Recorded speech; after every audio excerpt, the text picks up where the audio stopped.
Good day everyone! In this video, tuturuan ko po kayo kung paano mag-attendance gamit ang mobile order taking, registration, time in, and time out. Tutukan natin ang mga hakbang upang matiyak na may patupad ito ng maayos at epektibo.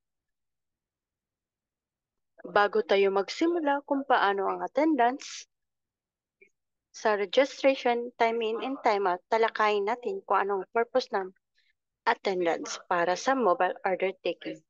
Ang attendance ay paggamit ng mobile device para sa pag-record ng pagdalo at pagtanggap ng mga order mula sa mga customer. Karaniwang ginagamit ito sa mga negosyo tulad ng restaurant at tindahan para sa mas mabilis na transaksyon. So, magsimula tayo. So, open natin yung mobile order taking. So, andito na tayo sa order taking app. So, type natin yung account name,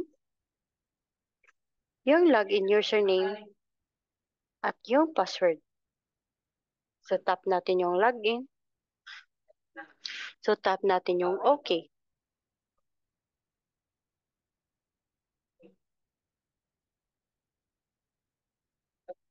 So, andito na tayo sa tables lang.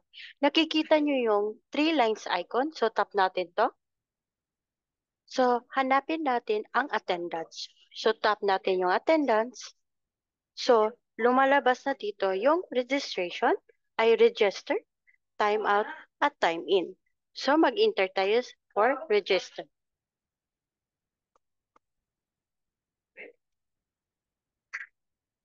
So, tap natin to.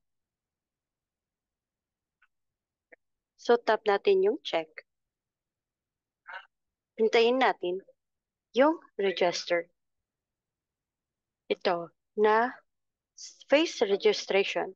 So, successful. So, tap natin yung OK. So, face registration success. Nakikita nyo to. At pwede na kayo mag-time in at time out. Same process lang.